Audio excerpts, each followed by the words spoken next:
Hello.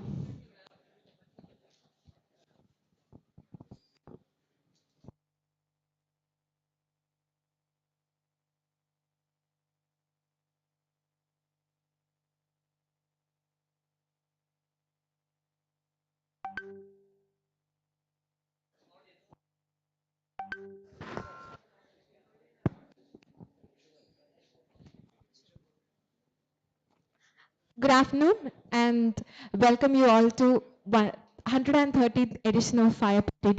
Today our topic is exploring ONEST Network, bridging technology, learning and livelihoods. Here we are, have our speaker, Bharath Shankar Ganapathy, a senior program manager at FIDE. Um, and we usually start with the tech bites where we discuss the latest technological advancements in our economy right now. For that, I invite Michelle. Handing over. Thank you. So let's explore the tech bites of this month. So first we have AI stuff. So we have Sora AI, which takes generate video content from with images. Now you can see it's actually very detailed. If you just look into the person's eye, you can actually see the image over there, which is very impressive by the context which is created from just from text. So next we have no beta. Then we have animated one, which takes images and create like a video where the person is dancing. This is actually available. We can use it. So next we have Mamba, which is actually is a research paper. It's not yet approved or something. It's just a research paper. So what it does is like we have transformers in the AI, which what it does is that it loads the whole matrix up. So a transformer loads the whole thing up, whereas a Mamba, what it does is it loads a part of it, which makes it more faster. So that is Mamba, which is just a research paper, not yet approved or yet, and there's nothing prototype built on it, just a research paper, but everyone is hyped about it. So next we have Devin, which is really cool. So just see the audio. I'm Scott from Cognition video. AI, and today I'm really excited to introduce you to Devin, the first AI software engineer. Let me show you an example of Devin in action. So this is actually like how a real developer would do. First, it's given a problem statement, then it creates a checklist on what all things should be done. Devin makes a step-by-step plan of how to tackle the problem. After that, Devin has access to a code editor, a browser, and also a terminal. Human software engineer would use. Devin has its own command line, its own code editor, and even its own browser. In this case, Devin decides to use the browser to pull up API documentation so that it can read up and learn how to plug into each of these APIs. This is just released just very recently. So if this comes into production level, then there will be no need of developers. Devin actually decides to add a debugging. Like most of the devs will be out of job because it really searches the internet and find the documentation and codes it accordingly. So yeah, that is Devin. Yes. Now we have cloud. No, it's not available for use. It's just released recently, and the guy. I'm Scott from go previously AI, also. and today it's I'm an edited video. Now, if you see the site, the guy's actually giving prompts in between. I'm Scott from Cognition AI. The guy's giving prompts in really between, and it's not like Devin, if one prompt is given, the whole thing is done automatically. There are there's an intervention in between, but if they are like the end goal is like after one prompt everything will be done automatically, then there no need of any developers anymore. Is in the driver's so next we have Cloud 3, which is a new model, GPT model, which beats GPT-4 and all the Cloud 2, and here are the benchmarks of it. Yeah, that's it. Thanks. Now we have Grok Cloud. Now what the use of Grok Cloud is like, have you ever visited Hugging Face? So if you have visited Hugging Face, you can see a lot of models like Mistral, Llama, and Gamma, and also. So now what Grok Cloud does is like you can actually test them like in Grok itself, and now actually it's very cheap. It's like $0.2 for like 1,000,000 tokens or something. So next we have Gamma open models, which is like Gemini model, which is open source. So it's an open source version of Gemini called Gamma. So it's like that is released by Google. So next we have Plasma 6. So And if anybody are Linux lovers, KDE Plasma 6 got released recently with new looks, floating panel and overview stuff. So this is just the overview of it, floating panels and overview. Now we have Gemini 1.5. Now here's a point, translates English to Kamalang, a rare language with human-like proficiency. Now what this states is like, a language called Kalamanlang. Kalamanlang is like has very little data in the internet, and yet it is able to uh, execute with a human-like proficiency. Now, let's say if it is in Malayalam or Hindi, there are more data available on the internet, so it will be much better and more realistic. So that is Gemini 1.5. With it has a lot of larger context windows and more tokens, and able to is much faster than Gemini 1. So next we have Apple is Apple announces only for this is only for EU. What it does like you can download iOS apps just from the website and no need to go to App Store for it. So that's it. Now we have Shelf Lite. Now this is if you want to self-host your own blog platform in your own server and you don't want to go all the hard way. If you want to go to the easy way, then you can Scriptwrite, which is a blogging engine. So you just need to set this up. It's very easy to set it up. So no need to go through the hard way of doing everything manually and setting up engineering and stuff. So that's Scriptwrite, which is written in PHP. So that's it. Thank you for the tech advice. Bye.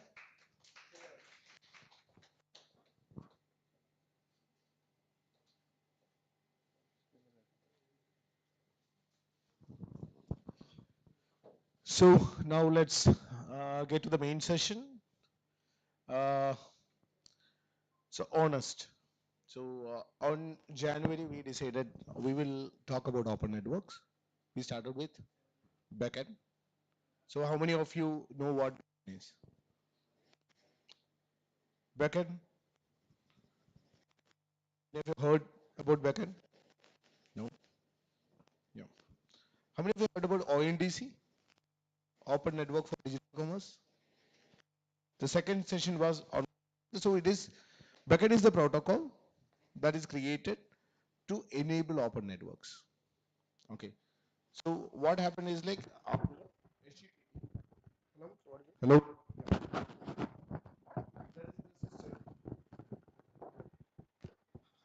System haven't progressed in a way like interoperability in the websites didn't happen because we used to have interoperable email system. You can send from one email to another email server. We have interoperability in the phone system where you can call from Vodafone to Idea to or Airtel or to Jio. But when you go to Amazon, it is a platform that and I think if you go to Flipkart, only those things are available. But interoperability of websites were not there because we got stuck into platform-based thinking. Okay, so that is where a new paradigm came in, where it enables interoperability of websites, setting which has certain nouns, which defines like what are things that the variable should be, and there are some verbs, that is certain actions that we set. You have heard about Aadhaar, right? Heard about Aadhaar. You have heard about UPI. So all those places, what happened is like, there is a trustful agency that set the protocol. And couple of endpoints will be available and world will come and build things for that, working in that product. KYC was built by banks or by Geo or by gas connection agencies. So the protocol and the data made available for authentication and the world built the rest. So it is a way of thinking, bringing everyone together to build population level or population scale products which are interoperable. And last time we talked about ONEST Network. ONEST Network actually make digital commerce interoperable. That means if you are selling certain things, even if you are a at this junction, that is you can have your items listed in an e-commerce thing. That you just connect to the network and be a provider. Somebody else will sell your product. Somebody else will come and collect it and deliver. You just do what you are good at.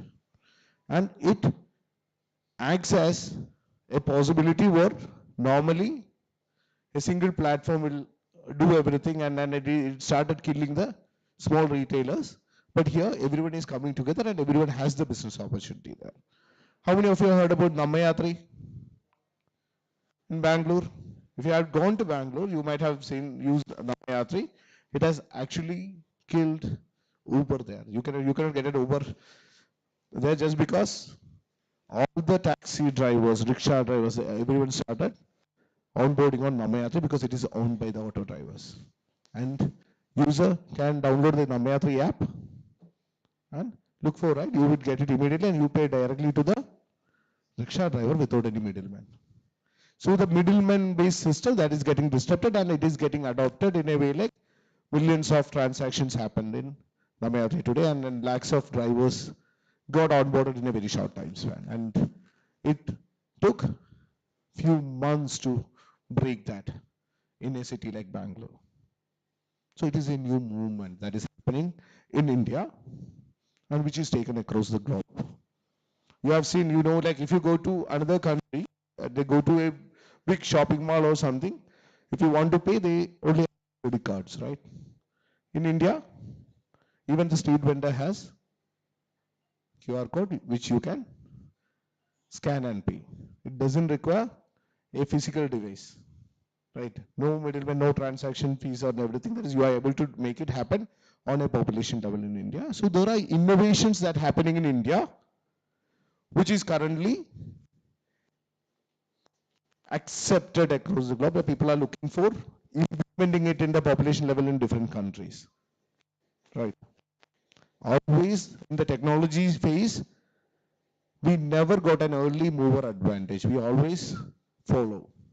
Some things happen in the West, and after 5 years or 10 years, we start adapting it, and we were always open source consumers. But today, it is changing. There are people who came forward and built protocols and built technology that actually is right now getting propagated to other places, and we have an early mover advantage. Okay, so that is called DPIs, digital public infrastructure and digital public goods. And these things, many of these things are available open source. You can take and implement it. Okay, so when we talk about backend is the protocol and it has implementation, right? So Nammayatri is one implementation of backend. ONDC is another implementation of backend. There is something implemented in the energy sector. There is in different sectors, this backend protocol is getting implemented, and there is one skilling. So how many of you know about mLearn? mLearn? Yeah, okay. Vishnu, you also do not know about mLearn. Okay. Okay. So mLearn was something that we created because we like a group of technology companies, when we wanted to address the skill gap in the state, around 280 plus IT companies came together. We want to address the skill gap. So what we tried, we do not want to duplicate anything. We just looked into what all things are currently available. There are different agencies working on it. And as the industry body, we just need to empower them, bring everyone together and work together on addressing the skill gap. And that is how we created the network. And today there is around 30,000 students part of mLearn and around 400 plus campuses working on it, and companies coming and adopting and hiring based on something called a karma point system. And then it is established in Kerala. Everyone has trust in that. Even the Kerala government has a digital workforce management portal. There, it asks for mLearn ID to have the validation for karma points or showcase your skills, because all those things are available in a digital identity. And we conducted something called Top 100 Coders, that is bringing together people across the state and making them compete on coding. And that is where we wanted to give them something challenging, where we found that backend has it is a protocol, it is very complex and it is not easy for people to adapt. So we just thought like, let us challenge them with this. And what happened is like, these students cracked backend and build a network up. And we have those people also behind, like who had worked on backend. That is where we came to know there is something like open network. Some technology has been built already in bringing and helping connecting each other.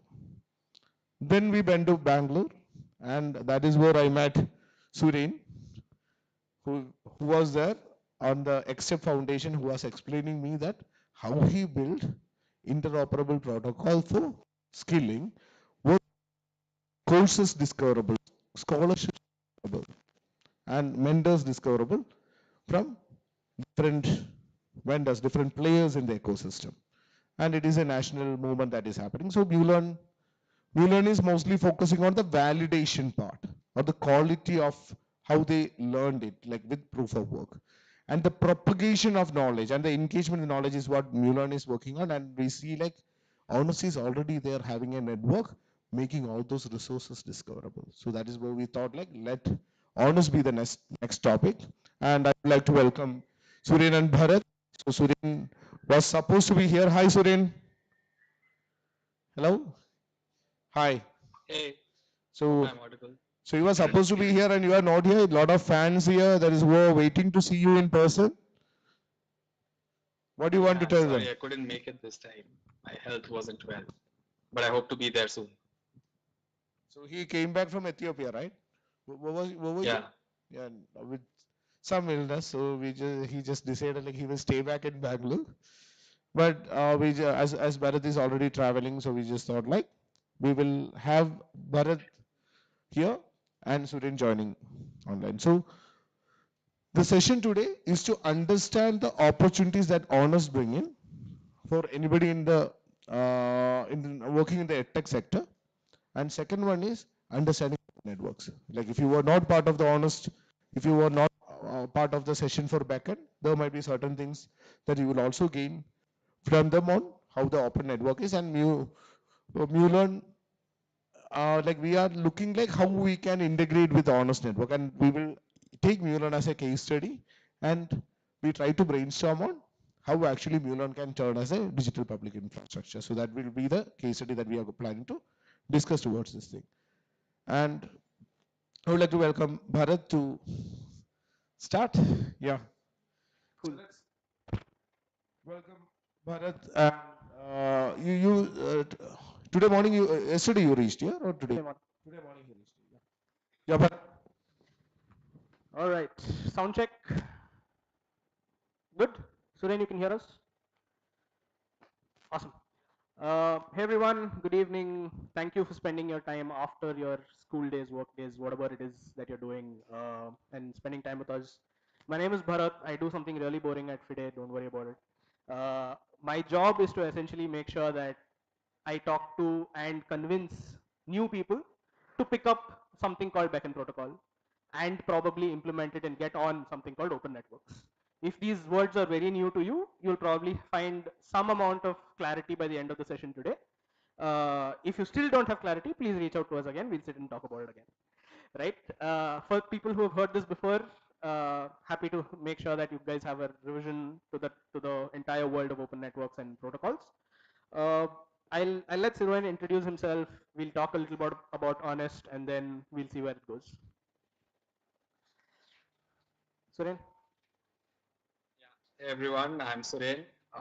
I work at EkStep and work with good friends like Bharat and Deepu doing some random things. I'm part of the product team and I've been working on this Honest network for the last few months. Awesome. Ready to get started? All right. So what we'll do first is probably give you a quick story about how Honest came to be. And through that story, you'll probably learn a little bit about open networks, why we think that this is the way to do business going forward. I'll be assisted by a couple of slides, but Please use that as more of a guide to your own understanding and your own relevance. But ask me and stop me whenever you want for questions, clarifications, etc. Cool. Okay. So one thing I just want everyone to listen is like we are always on a platform-based thinking. Okay. So what we are trying to say is it is a new way of thinking and which is actually going as a revolution where more countries started to adopting what we are building in India. And in future, FIDE started in 2013. We talked about uh, continuous integration Jenkins and all those things in 2013. We talked about blockchain and Bitcoin in 2015-16. And then we talked about OpenAI and all those things in 2019-20 and 2021. That year, so we always bring forward technologies or things that will be trending in the coming next few years, and you will surely see there will be huge traction on open network across the globe because there is a limitation for the platform-based thinking, and that is what this is addressing. And then everyone, like it might be something new to you. That is, please try to understand and please ask questions because this is an open interactive session. You should be feeling free to ask dumb questions. This is a small space, right? Yeah. All right. Let's go over what open networks are before we even start talking about ONEST, which is one form of open network. How many of you have heard of things like SMTP or GSM? Are these terms familiar? Right? I can see a few hands, I can see a few nods.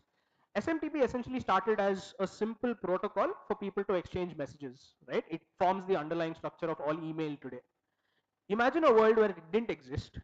All of us would have had to create, let's say, a Google Mail and interact with people only on Google Mail, right? I couldn't have, without SMTP, I couldn't have mailed someone on Hotmail, I couldn't have mailed someone on Yahoo. That wouldn't have ever happened.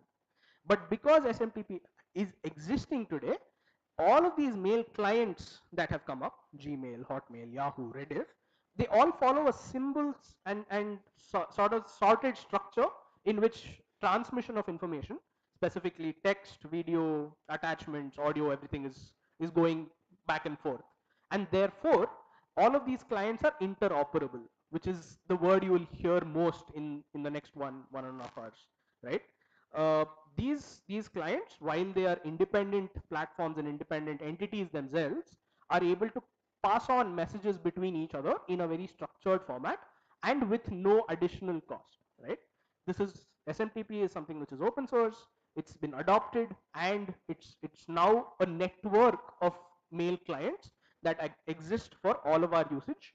The users on this side is a sender and this side is a receiver, but both of them have individual portals and individual places in which they can send and receive information, right? So this essentially is a template for an open network,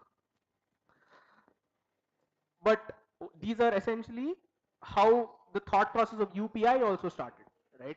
UPI started off saying we are universally interoperable. I, as a account holder on SBI, can send money to a receiver on HDFC. All I need is to ensure that both parties are registered on these two platforms, which integral, I mean, which have already sort of understood how UPI works, right?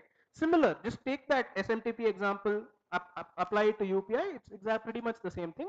There you are sending messages, here you're sending money. That's the only difference. Push and pull payments, you can send money, you can request for money. It's similar to how mails work, right? You're basically, you don't need additional things. There's an addressing layer that takes care of all of your uh, the major headaches that were happening with traditional forms of money transfer. And then you had mobile first, which is something that's new, but it doesn't really transfer to emails. But essentially, you're saying that form factor doesn't matter anymore, right? Which means that UPI or money transfer is now an open network as well. On one side, you have peers, payment senders, and on the other side, you have merchants and banks who are able to receive money and move money around the world. So that is another form of an open network. So you've seen one open network for mails, you've seen one open network for money. ONDC is the open network for everything digital commerce, right? Essentially what ONDC does is ensures that you and your seller of a product are not stuck on the same platform. Why is this important? Now, today I could have gone on to Amazon, searched for a product, bought a product from a particular seller, hoping that that seller is also on Amazon. But there could be 20 other sellers who are also providing the same product with better probably terms, better delivery options, and probably giving you a better service, saying I'll pack on other things, I'll give you add-ons, I'll give you discounts, blah blah blah, right? But I have no idea that he exists simply because he is not on Amazon. Similarly, the seller also does not realize that I as a consumer am looking for something like this. There is an inherent mismatch between the I haves or I wants and the I am able to provide, right? That's the two sides of this chain that we're talking about. So ONDC is trying to solve that problem in a way that the buyers can buy from any application of their choice. The sellers can sell or list their products and services through any platform of their choice with the terms and services of their choice as well, right? I can choose to sell at a 10% markup. I can choose to sell at a 5% discount. That is not controlled by a second platform that controls everything else. That is what happening in siloed platforms today. And all of this is possible simply because there's an underlying, similar to SMTP, there's an underlying protocol called backend protocol, right? Backend is simply a set of APIs and a schema. Think of it like a language for servers to understand. If servers had to talk to each other, today you would write custom APIs between two different entities. Backend solves that problem for you. It already knows how do you as a consumer would go from trying to search for a product, trying to actually order that product, going through checkout, creating a card, blah blah blah, actually confirming that order, figuring out how that order is coming and reaching you, whether it's a digital product or a physical product, right? Somehow you're consuming that product, and finally telling that, okay, I've consumed the product, what do I do after that? Can I give you a rating? Can I do feedback? Can I actually call support and say, hey, actually I had a bad experience?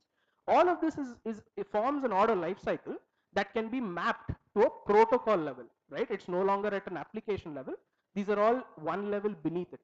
And all the application needs to do is adapt their current modes of working to the new protocol, which means that it's a simple plug and play model, and soon they would start interoperating with multiple different platforms of their choice. ONDC is doing this for commerce. They're doing it through apps like Paytm and PhonePe, where customers are able to, PhonePe's app is called PinCode, but they're able to order things. They have 7.5 million orders per month in February. So you can see the scale at which they're operating. On the seller side, they have food and beverages, they have electronics, they have furniture, they have fashion, and they're expanding. And all of this is supported by a logistics piece as well. You have Dunzos of the world, you have Delivery, Rocket. All of those guys are also assisting. So now the biggest fun part about this is that there is no single set of one-on-one contracts that's happening between these multiple names that I just said. Everything is happening runtime. These contracts are getting digitally created. They're getting absolutely becoming fresh every time someone makes an order, including the logistics pieces, right? Um, how many of you are losing me as I speak? Okay, not bad. So this is what I was just explaining. So the providers and the sellers were initially on individual siloed platforms, which created that uh, mismatch in store of value. But with networks, it's a flow of value that's happening because all of them are able to communicate with each other. It's M cross N communication that's happening, and at a physical order level, right?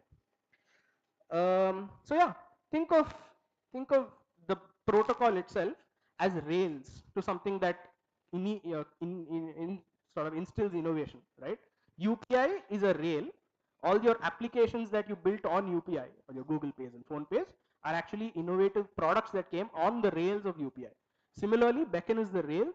It's a public digital good that DPIs, or digital public infrastructures of open networks, will start creating innovative product solutions experiences, both for the users as a consumer and for the sellers, who are able to make their products more visible, make their solutions absolutely fantastic, right? Yeah, these are possibly the benefits. And yeah, so I've talked about a lot of things except for the topic that we started off with, saying honest and education and skilling and all that. If UPI was the open network for payments, ONDC was the open network for digital commerce, which is retail commerce and everything else around it. Is there something similar for education, skilling, scholarships, jobs, mentorship? Right? That is essentially honest. And I'll cue in Suren, who's leading the products and the programs part for Honest, to probably take us through what it looks like. Yeah. But Yeah, go ahead. so while I don't see the screen that you've shared, I'm going to assume we are on slide. Wait. Good point. So I have the deck with me, so I can just yeah, yeah, we will share assume the we are on screen. slide. Yeah. So how many of Yeah. you are working on the startup ecosystem on or yeah. So just to understand, certain people who are working in the space. So I just want to know like what you actually do. Yeah.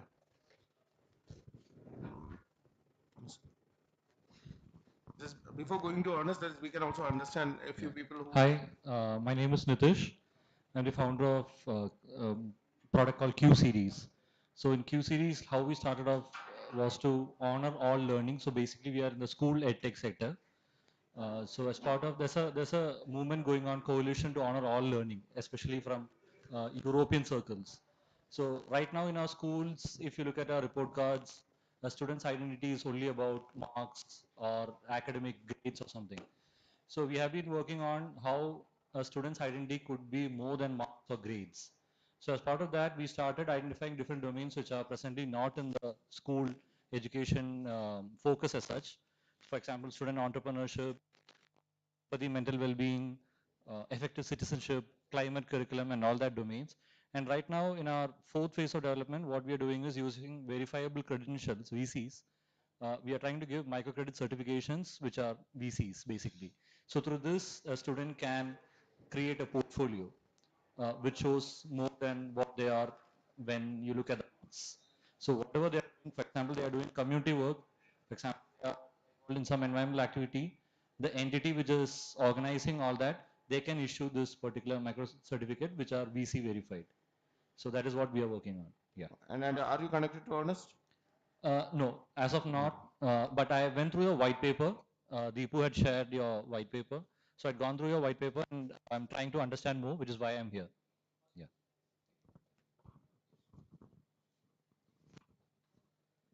Yeah, hello everyone. I am Harish. I am from ICT Academy of Kerala. So we are into skilling and basically job-oriented courses. So I am not much familiar with the concept, so I came here to learn more about it.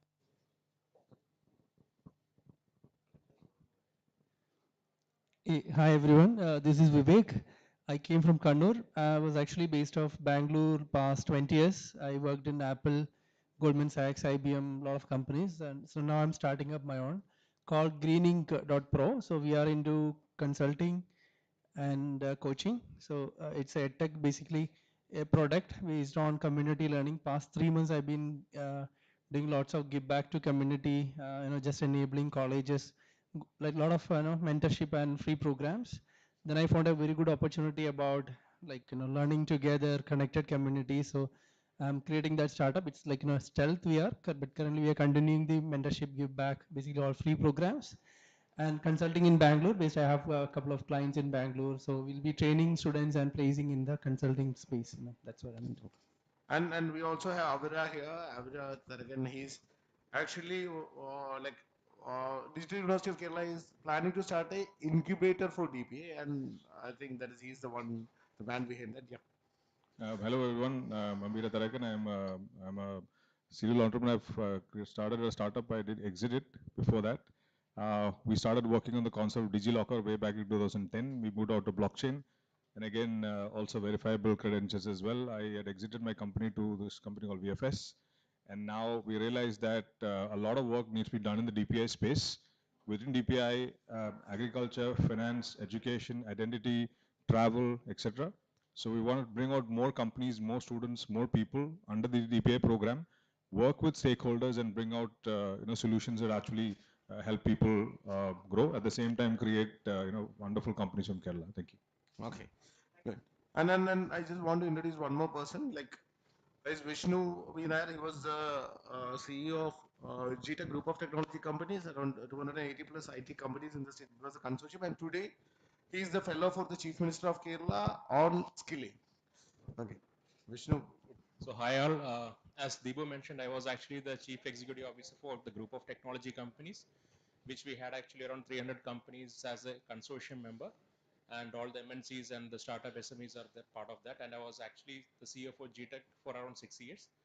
Now I'm actually into different role. I'm into IT department for the CM fellow for IT, and looking into 4 sectors. One is talent, the other one is branding and marketing for the Kerala IT, and then we have policy making, infrastructure and investment, and then we have startups and SMEs. So all these 4 sectors are under my portfolio, and then I'm actually starting off with the committee of talent, in which the KTU recently actually released a order of actually creating 6 months internship for all the students. So that's how we are actually like planning to cater. So how we can actually implement this within the companies and all. So that exercise actually we are starting now. So that's what Debo mentioned. Thank you. Yeah, we have one more person. Like, I just want to introduce. Like, he's a serial entrepreneur and investor. Yeah. So, what do you think about honestly? What do you want? Like, is there anything in the edtech space that you're working on? No, I mean, I've been coming here for last, I mean, I took a break, but last 10 years I've been here. The philosophy is very simple. I mean, as long as you keep on learning, you keep on growing.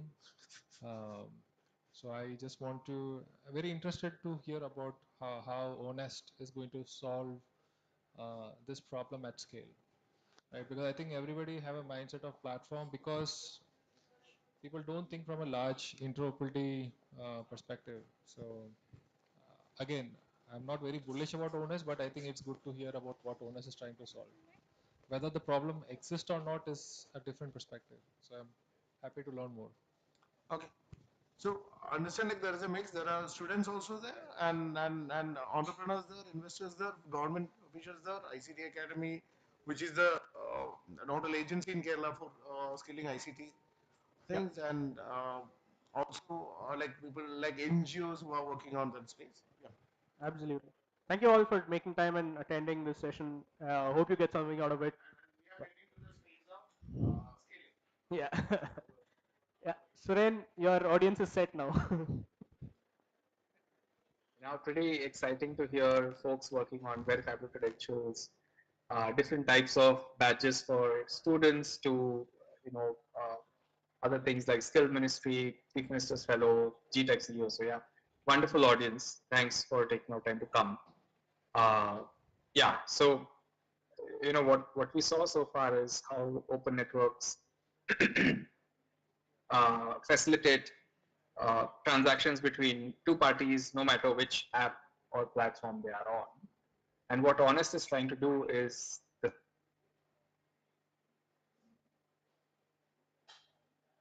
No, don't tell me. We can go to the next slide. Is I think we lost you for a second.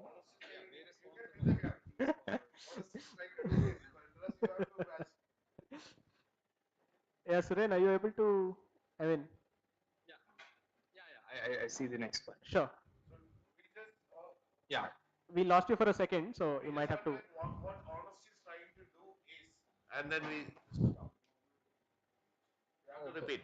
Yeah, so it's trying to connect various types of opportunities for learning, which is courses, hackathons, boot camps, any form of learning, to work opportunities, which is internships, full-time work, gig work, any form of work, freelance, and so on, with financial support and expert connect. So these are the 4 categories that Honest is trying to envision as happening over the network, so that individuals and organizations can access them seamlessly.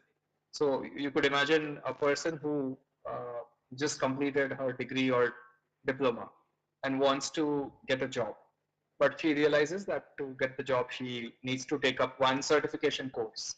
So that's a learning experience. And you know, if she does that certification course, which may cost some 10,000 rupees, whatever, she will get the job that she is looking at.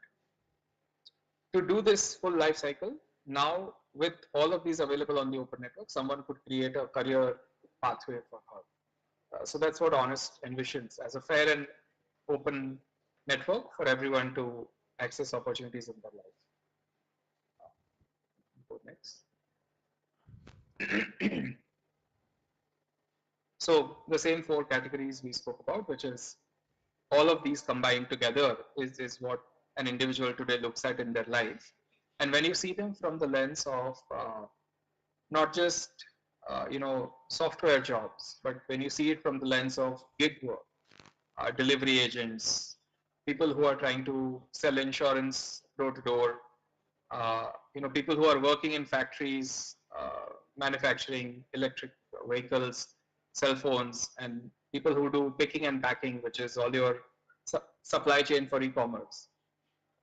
All those sectors, which are called blue collar, gray collar, and the white collar, inclusive, and when you think of all these sectors from the lens of what is the learning for a delivery agent, what is the financial support that a delivery agent needs, what's the work opportunity, how do they find work today, how often do they stay in the job, get attrition, which is leave the job and go to the next one, you know, how does their family continue studying when they don't have money. So when you think of this whole, these four with a horizontal of various sectors of economy, that whole space is what ONEST is trying to operate on. Right now, there are pilots going on in the blue collar worker segment quite actively with 10 to 12 organizations you know, doing some deep experiments there.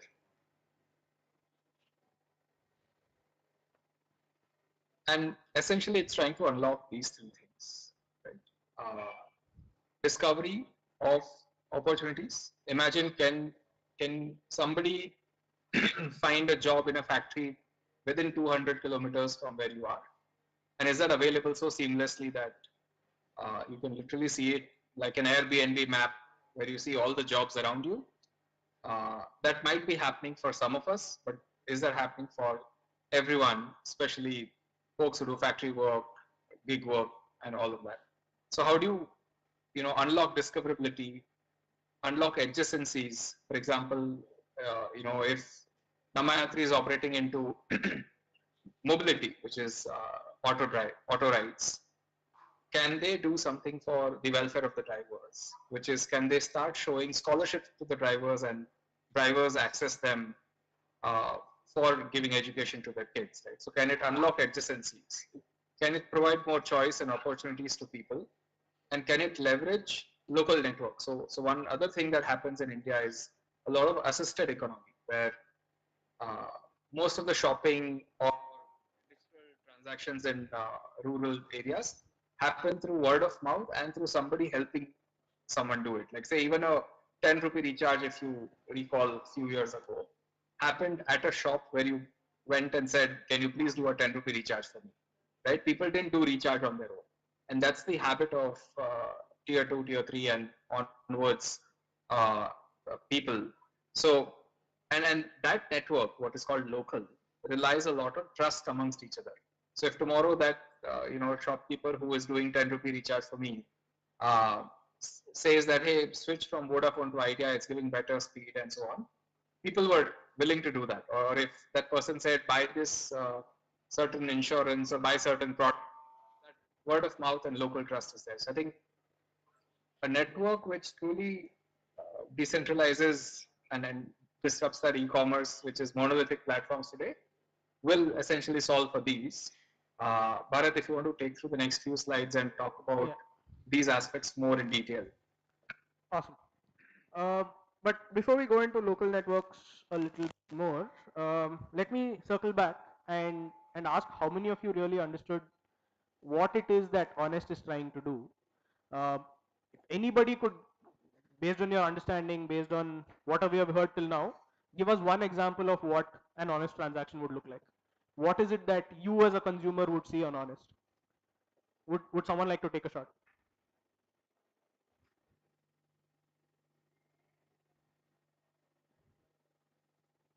Okay. Would Deepu like to take a shot?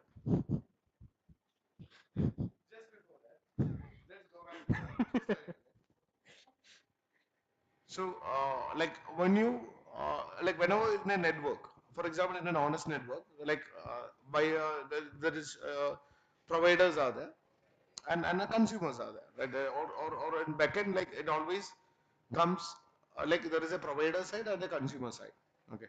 And second one is there is a network that do the transactions and all those things, and then there is discovery is the key, something that gets discovered. So transaction happens. So first part is discovery.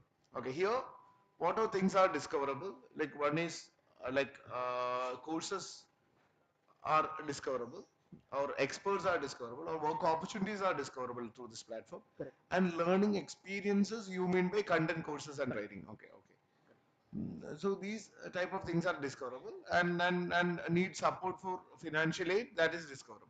Yeah. But you are asking the question on transaction. What is it that, okay, if you're saying discovery of a content is possible, how would someone do it? Like what is, can someone stitch a story of how Deepu would open an app on Honest and go ahead and complete saying I've learned something on Honest today? So let's take an example. Sure. So UPI, a transaction is a financial transaction that happens, right? UPI, there is a central trustful agency, like an association that owns the UPI, and then all the banks, we have bank accounts. And bank itself had the portals or platforms that was created. We log in, give the IFSC code and all those things, then IMPS transactions, different types of transaction we used to do. And actually we go directly to the bank or bank account to do that transaction. But UPI enabled us not to use the bank app, but some third-party apps that was built by Google Pay, or by PhonePe, or by Paytm, right? We use that to do the transactions, which has nothing linked to the bank, right? Similarly, I expect there are some certain front-end app providers that provide this, where this end user will interact with. For example, we go to a shop, we interact using Google Pay or PhonePe. Right? We scan it and do the transaction. Transaction is a financial transaction that happens between the banks, from bank account to another bank account. So in a skilling thing, what is a transaction? I am learning and I am getting it validated that I have learned, and that is something getting added to my credentials. Absolutely. Yeah. So and UPI is not an application that we download, like Google Pay or Phone Pay and all those things are the application that we download. ONDC is not an application that we download. There are different applications that, for example, PIN code, Paytm. Yeah. Paytm, there is a button for ONDC. You will see all those products discoverable. Similarly, I am not sure like what is the front end layer available for Honest. yet. Yeah. And then second one, what I assume is like there will be some front end app like Google Pay or something that I go there. And then something is for identifying the jobs for programmer. For example, if there is a programming, then the courses I select JavaScript, then the courses get listed. Absolutely. Some will be paid, and if it is paid, there might be some scholarships available. I can check for the eligibility and gain that scholarship, do the course, and course has been done in some other platform. And perfect. And then it gets linked to my identity which I created in the network. Just like UPI ID or Aadhaar ID that I had, there might be one digital identity or ID that I might have for ONDC, Honest. Okay, and then all those get linked towards that account. And a transaction is I'm learning and learning get that credits. Absolutely. Deepu couldn't, I mean, nobody else could have put it better. So thank you so much. I wanted Deepu to sort of explain it to you because I assume that he's a voice that all of you will trust more than someone who you've never met before. So thank you so much for playing along with me. But to all the people who are here, especially the founders, the serial entrepreneurs, the folks from the government, you're either looking at it from a perspective of how do I skill a person, how do I get someone's skills up, how do I make them employable, and go all the way to that, can I get them a job? That is one pathway that we can obviously look at, right? Start from seed, go to a tree, or can I say I have X number of jobs that are empty right now? Where do I find the talent pool? How do I train those people who are either available, who are identified, etc., etc. Both of these pathways essentially intersect ONEST at some way or the other. How? The people who are currently trying to say, I want to learn something to make sure that I get a job, can start off at a learning experience level of ONEST, right? He or she goes through some version of some entry point. That entry point could be an application, it could be a website, it could be as simple as Alexa. We don't know yet. That is something that's still being innovated. But if that entry point is available, and that entry point can also find and search what is available in that space of the person's interest, all of that information is then coming back to that person via an open network without the barriers of him or her having to go and search in individual platforms. Item number one, the fact that he or she does not need to even know that those platforms exist. Two, all of this is being done through a simple protocol called beckon. So these are the benefits that a network like ONEST offers. But once the person understands that, okay, there is a course available or there's a content available, how do I then go and access it, right? The content could be behind a paywall. The content could be behind some other barriers that I am unable, because I have absolutely no understanding of this. I might need a mentor, which is where the next two pieces come into play, which is financial aid and mentorship. Financial aid need not be some magical big thing that it's made up to be today. A scholarship seems to be something that you need to jump through hoops to get. ONEST, in fact, is doing amazing work in creating frictionless and micro scholarships, breaking away the pain of actually finding out what a scholarship is and applying for it in very simple small steps. All of this, right? So if I have to buy a small piece, access to a content or a course which is 500 rupees, but I as a person do not have that right now with me, I can obviously not go to anybody today and say, give me a 500 buck loan, just or a scholarship or a grant just for this. That entire space does not exist. But what if something could happen in the future through ONEST, right? That's the end goal. Similarly with mentors, today mentorship seems to be something that very few people have access to. One, second, I don't even know mentors exist. They are in these, the term mentor is awareness is there, but who are these people is a hazy black box. Can we break that hazy black box through ONEST as well? That's the third piece. The fourth and final piece is, once I get through all of these processes, I learn, I get mentored, I probably have a financial aid to make sure that I don't have to go through too many barriers to make sure that learning has happened. I can finally then say, I can prove that I am able to be employable through credentials and all of that all of those pieces are innovations and add-ons on top of the network. They're not network pieces itself, but essentially everything rolls back to the user, to the consumer, and therefore job opportunities are visible, job opportunities can be applied to. I mean, even there is a lot of friction of, like, application process is tedious, interview process is tedious. Can we reduce all of those frictions? So all of that is happening as well. But think of it not just from the white collar space, right? Think of it not just from, I am in Trivandrum, I have a BE degree, I'm getting an IT job. Go even further down, I am in T2, a tier 2 city, I am a villager, I have limited exposure to education. These are the jobs that I want to do. This is the access that I don't have today. That is the access that ONEST provides. It goes from beyond just the cream of the crop, so to speak, which is what most of the platforms today are serving, and goes all the way down to grassroots level. Make sense? Cool. All right, so we'll come back to the assisted model that Suren just mentioned a few minutes ago. Today, as he said, most of us are trusting applications, stars, ratings given by other people, peer rated things, but because we understand that there is a version of that exists.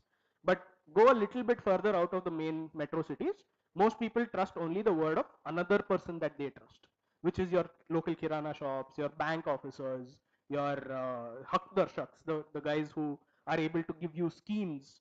These are the people that the other folks trust, and therefore they become something that we've termed local networks, right? I, as a person who understands that all of this exists, will go and try and influence or try and get people to subscribe to some of these services, because I know that they may get value out of it. I can go and talk to a person who is probably an auto driver and say, hey, I know your kid studies really well. There's a scholarship that offers her 1,000 rupees to write an exam or get an entrance to an exam. Apply for it, you'll get it in 3 days. That's it, right? That auto driver without this knowledge would never have known about it, would never have applied for it, because they're saying this is too complicated, no. But because someone trusted comes to them and tells them that this is possible, they're going to go and do it for you. Deepu, you want to say? Yeah, so just one question, like, um, is there a front-end app, something that is available for them to see and Front end app for these guys today, probably not, because the focus for the network is now blue collar, right? Is probably not the students and the IT kind of system that will come up. It will come soon, but today more so the focus is how do I get scholarships and jobs to people who don't have that access currently. All of you guys have some level of access through mLearn, through your colleges, through a lot of other resources that are available to you, but they've gone one step below to see where is it that this chain is breaking. just to understand who actually honest stand today, like, is there like scholarship, if they Yeah. want to find scholarship, Yeah. just go to the honest website itself? No. Suren, you want to take it? Just to add it, like for example, in 2016 or 17, I think, like I was teaching the blockchain, and that was the first Bitcoin airdrop happened in IEDC summit. But we asked people to download a Yeah. then have a transaction happen so that they understood actually what blockchain is or how a transaction happens there. So here, if they can see something like on in honest and see like this is how the scholarships are available, and later they will have their type of things, but for someone else it is available, that would be a starting point to understand. Yeah. So I think that's a great opportunity for someone to sort of contribute or build that out. But I would like to draw a parallel to say that when UPI was launched, Bheem as an app was made available. Of course, now very few people might be using Bheem app, and they may have moved on to PhonePe, Google Pay, or whichever other app you are using.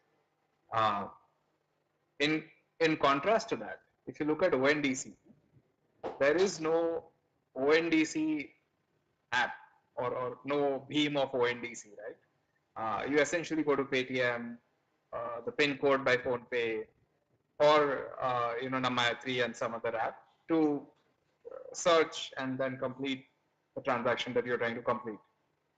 So if is there a browser or yeah, like an explorer of Honest that doesn't exist today, but there are apps which have gone live, which you can download or just use as a website and explore what is available on Honest. Okay, so that is the stage, and that is an opportunity for you to come and build above this thing to make it discover. For example, when UPI came in, UPI went to banks and asked like, can you join the network? Initially everyone rejected because they are the credit card market. But later Yes Bank started with it, and right now like all the banks are in there. And Frendan, they created BMAP, but later like PhonePe came in, and PhonePe built a front-end application which do transaction, right? From this ID to this ID, do the transaction, and they became a unicorn, I think. So similarly, there is an opportunity in Honest where you can come forward. If there are developers, that you can come forward to make courses discoverable, scholarship discoverable. So that is an opportunity out there. So always you understand backend. Backend is what they build the minimal thing that is necessary, and the world has to come and build what is sufficient. So as of now, the status is there is a possibility and opportunity for you guys to come and build the front end apps, just like PhonePe for UPI. Yeah. First, yeah. See, this floor is open for dumb questions, so I'll start off. Okay. So number one, what is the current problem are we solving? Is it like there is a lot of scholarships in India, but I am struggling to find or discover those scholarships? Is that the real problem that is being solved through this? That is one of the problems. Today, today what I will do is I will do a Google search, or I'll ask my teacher, or I'll ask my college, or anything, my friends, what are the scholarships that are available? And it is more like I have to ask, right? Each one of them. What ONEST is trying to do, that is my understanding, is okay, I will create first of all the language or the protocol where any one of us have scholarship. You push that scholarship data and inform me in the middle that okay, I am giving scholarship related information. Till here, is it correct? That is, people who are giving scholarship has to register with ONEST to subscribe that okay, there is going to be scholarship level information with me. There is only one small change I'll make to that, is that there is no one in the middle. ONEST is not controlling the fact that scholarships exist. ONEST is just setting up a basic infrastructure called a gateway and a registry, and platforms that host and catalog these scholarships. Let's say I have a platform, I have 20 scholarships listed on my platform. I can simply go and say, hey, please take me in also into this network so that I can broadcast here. So that is what I meant by subscribe, right? Makes sense. Because I will not come to a scholarship platform. I will not come to you for booking cabs. I will only come to you for scholarships. Makes sense. Now let's say there is this person who is looking for scholarship. He come to the ONEST platform, or he will use some platform. Yeah. That interface can be created by this guy. Yeah. Okay. He'll come here and he will say, get me all the scholarships. Instead of doing a Google search and scrolling through, his application will ping ONEST saying, get me all the scholarship. Perfect. Because everything is already subscribed, there are 30 scholarship platforms already registered on ONEST. They will all start responding. Exactly. Till here it was dumb or smart. It was okay, right? Yeah, this is perfect. Yeah. Now the question that comes. Are you not creating inefficiencies here? Because my scholarship is, let's say I want scholarship for AI, let's say AI related courses. Okay. Okay. You as a platform have only subscribed scholarship level, whatever this protocol that, okay, subscribe for any queries that comes for scholarship. Okay. But now you are getting bombarded with request for HTML scholarship, AI scholarship. Yeah. Isn't all the platforms coming under stress from this open network? Okay. Because open network doesn't have a data of all the scholarship Yeah. or the keywords of those scholarships, right? Or you'll have to build something what Google does today. So how do you efficiently solve this? Okay. So let's break that down a little bit, and let's start from the supplier side, right? As today, if taking your example, there are 30 platforms, all of them have some list of scholarships available, right? It is limited to their product SKUs, right? Make sense? Now, as they come onto the network, all they're saying is, I have an endpoint which will accept requests for scholarships.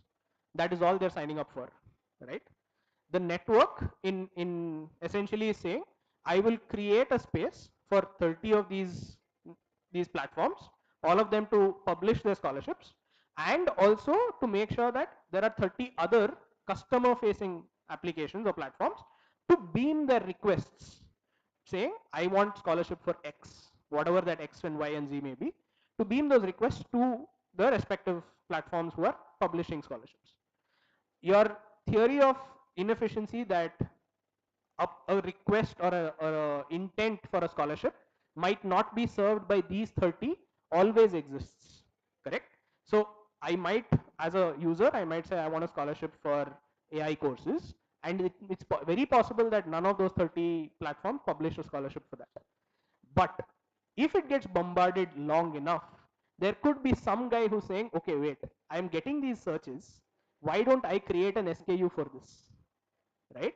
Or there could be another person who is looking at it from outside saying these are some of the analytics that this open network is showing up, saying searches for some certain intents are absolutely not getting served.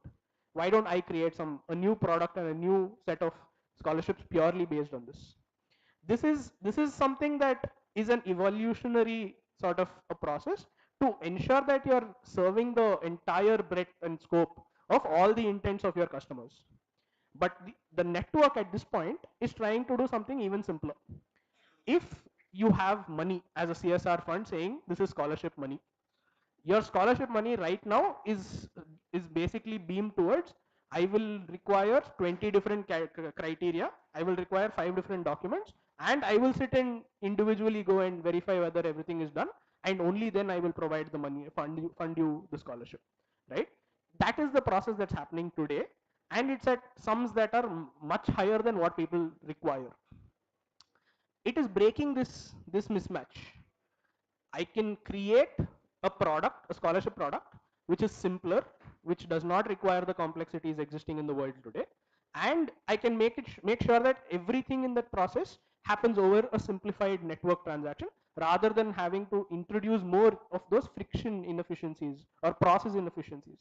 What you are talking about is product and discovery inefficiencies. It will get solved over time, right? But even today, on your Google search, which has been active for so long, are you able to get responses for the world of your intents? Probably yes, probably not. There may some things will always get missed out. So one for anything that works on network, that chicken or egg problem exists. If you are starting to work, like normally a normal network thing, like a driver will join the network only if there is enough customers are available, right? And the customer will join over only if he try to order a cab, the cab driver is available. So there is a threshold that is required to overcome that network effect to make it successful. Just for example, if you take the case of UPI, initially, like no bank was there to accept that, right? As of today, if you think like SBI rejected it, we do not want to be part of UPI, and we do not want to be in the network. Yes Bank was what started with, okay, and then all other banks slowly started adopting it just because people started adopting it and people started doing UPI transactions using PhonePe or BMAP initially, and then Google Pay came in and all those things. And as of today, all these banks are part of this network, not just because of the opportunity out there, it is for more fear of missing out. Because if SBA decide like I am not part of UPI network, what will happen to them? You just think, once that network, it will take time to build that trust. Once the trust is established, it is their need to be part of the network. Does it make sense? Because if SBI is telling like I am not part of UPI, I do not want to do digital transactions in the UPI network, what will happen with their customers today? What will happen? It is not, the people will move towards somebody who has UPI transaction, because that is where the most people adopt, right? That is the bandwagon effect that happened, and everyone started using UPI. Similarly, it will take time to make all those things discovered. So more people, the trust, it is a way of thinking that we do not want to maintain a garden. We want to look for a forest. Like always the platform based thinking, that is we want to do everything by ourselves so that everything we will build for the sufficient thing. So we want to have the course providers and onboard everything, everything is getting onboarded. Then all the customer friend and app, all the transactions happen within our network. That is the platform way of thinking. Just think of Aadhaar. I myself didn't subscribe to the theory of Aadhaar, and I didn't take it until the last minute. When it was like I wanted to use for take GeoSIM or some other transaction that is, it was mandated by the other parties that is outside. When I want to have a 2-minute KYC for creating a bank account, they ask for Aadhaar. So that made it possible. Or when Jio came and they made free SIM cards available to everyone, people started, they asked for Aadhaar and 2-minute. It is not the Aadhaar UDA, they were not the one who actually asked everyone to take Aadhaar, right?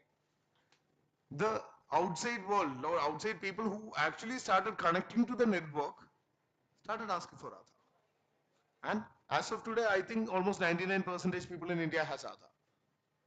And that was the first layer of India stack that started. That is the identity part. And then the next stack came in on the fintech part, that is the UPI. Then came the DigiLocker system. Then came the ONDC framework. So these things make these data available, which like we do not need to give it again and again. That is, you can travel anywhere and have your identity verified using Aadhaar authentication, right? Similarly, for skilling, that is something that is creating, and it will take time to build that trust and time to have all those people joining the network. And anything in this mode, that is, we want to build a forest means there is no gardener. Garden need a gardener. He has to go and plant each and everything, and he has to water regularly. He has to feed it, else it won't grow. But which will scale, garden or forest? Forest scales by itself, right? So similarly, this is a way of thinking that is eventually people will come and start creating this thing. That is, it is the opportunity or the business opportunity for people. As just as it is, there are a lot of search happening for this. Then a provider side, they bring in and make the courses available, all the scholarships available, and all those things, mentors available in this thing. The demand for this is there. The demand can get established if there is a front end app that is created for searching for scholarship. So that is an opportunity. Like let the world come and build, and we define the schema or the core. What is the protocol for this transaction happen? And second one, when the scholarship gets discovered, second part I expect is the transaction. Whoa, it might be your Aadhaar might be used for the authentication, and then that is you get the scholarship, just like 2-minute KYCs for bank account, just like KYC for SIM cards. Yeah. That might be the first level of authentication that happened, and then you get the scholarship approved directly without much paperwork. And then that enables more people to come and use this platform, because right now if you go and search in Google, all the courses that is suited for you might not be available, and in Honest also it might not be available. But moving forward in 2 years or 3 years, you will see like everyone coming and connecting to the network, so that everything is available in a single network, which is trustworthy, that you can come and anybody can come there and connect to that network to a friend and app, and then get any type of scholarship available. So building for the billions means building to scale for a population level implementation. This is the way of thinking, because nobody need to market that. Is there anybody required to market for buying a SIM card today? Is there anybody need to market for creating Aadhaar or UPI or Google Pay and all those things? So these things actually it become a necessity for the people, and people start building it, but it will take time to build that trust. So I just want to make that point. Yeah, thank you. Awesome. Any more questions, comments before we go forward? No. Cool. So we were talking about local networks, trusts among local societies. This is essentially what Honest aims to do, is build your local champions, enable them to understand what Honest offers, what Honest doesn't offer, and then become that one trusted source which can assist everyone around them to enable and generate value out of the network itself. So they know who the providers are, they know who the intended audience is for those provided suppliers, and therefore they can make the connections where natural inclination for such discovery is not possible, right? Um,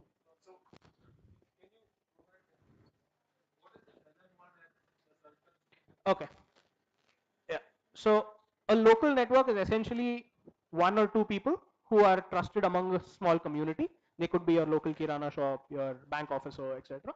They know what are the kind of courses that are available on the network because some level of training is available to them.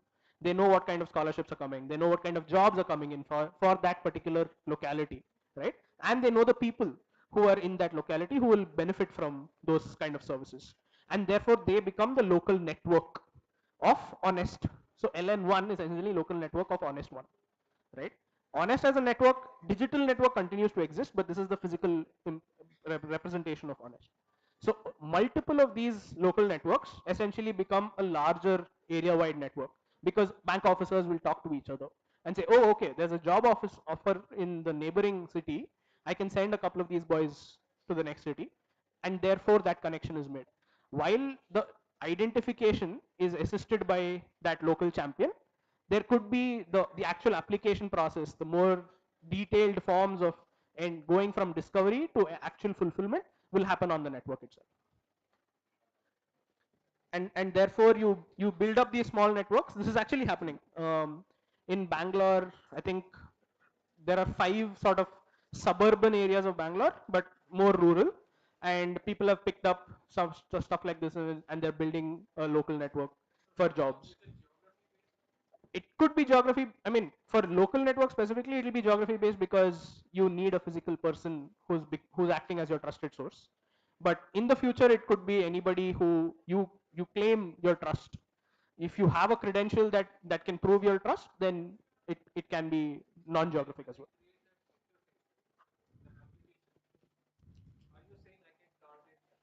Of course. I mean, you can create your interface for any person and any geography possible, but the usage will probably be at a local network level.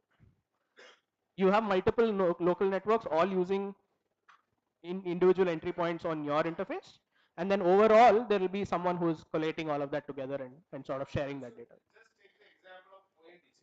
Open network for digital commerce. That is, if you are in Karakutam, you can go and bring all those stores in Karakutam together and have the catalogs ready, and you can be the provider who actually connect all those people to the network of ONDC. So that can be a model that you can create. There is a local champion that is who connect all these people and connect to the network. So somebody from Karakutam, when they go to Paytm, take ONDC and order for something that is available locally, this also get listed. Right, so you are making it discoverable in a wider network that other agencies will sell, and then people will come and collect it from your thing and deliver it. So you can be an agent in a local network, that is who can come and onboard a lot of people towards that network. And then when you talk about network of networks, so digital public infrastructure, when we talk about an infrastructure, you know internet, right? Internet is the public infrastructure that was created by the government and made it available under a NGO called ICANN, right? All of you are using internet. And are you questioning internet on the legitimacy or this thing of, like, I do not have this available, that available to the internet person? You are questioning ICANN, telling like I am not able to do interoperable transactions in Amazon. It is not like it is. Amazon is responsible for that, right? People came there, like government provided the rails and roads there, and private companies came there and built innovations, right? That is how the Amazon was born, or Facebook was born, or even for example, right now ChatGPT or anything. That is, internet was something that provided the rails for that. Similarly, in the skilling area, that is, they have provided the rails there, and private players should come there and invest and build things for that, and then eventually it will grow. That is, trust is the key. That is, if you trust your network, and for example, UPA gained that trust, and then all the banks are currently part of it, everyone is using that, and there is no competition for that. For internet, it was the trust that was gained. And is there a competition for internet, which is owned by ICANN, which was by ARPANET, or like it was by the government, but there is an NGO that That's it. And it is the network of networks. That is, we have a local network, we have a wide area network, and then we have the internet available, and everyone is connected to the internet, right?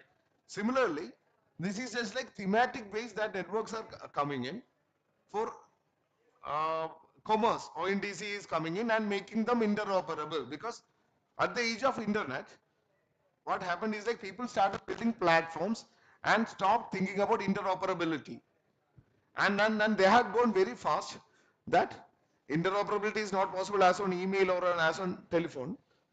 So right now, we are coming back and thinking like, oh, interoperability is possible. Yes, backend is enabling that. So that is the innovation that happened. Or that it is not an invention. It already existed, but we are bringing it towards the platform-based thinking of web development or the mobile app development, Everyone was building their own territories, and they are keeping the territory, and they want to do everything by themselves. So instead of having that territory keepers, that is, it is breaking those things, and everyone work in an interoperable world, and that is the new way of thinking that is gaining momentum in India just through UPI. You saw like everyone built their own platforms for bank transactions. You do like all those details inside the bank platform and do the transaction. But right now you are not at all thinking about getting into bank account, in the bank account. You are using payment. How long? That is, when did you use the ATM last? Even the ATMs are becoming baseless, right? That is, everyone is using the front end application somebody has created for the UPI network called Google Pay or Phone Pay.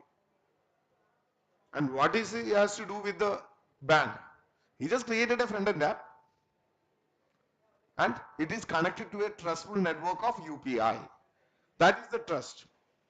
And the banks are connected to that UPI network because they trust that network. So trust, it will take time, and application will start coming, and it is a new way of thinking that, and when we are actually like as a long period we were thinking about the platform model. This is a new way of thinking which it will take some time for us to understand and adapt. But understand, like ONEST has built a rails for private players, and others have to come and build those things. And it is just the rails out there, and lot of players are coming there and connecting towards them, and they are setting it in a local environment. And just one more example, if I say like Namayatri is not there in Trivandrum.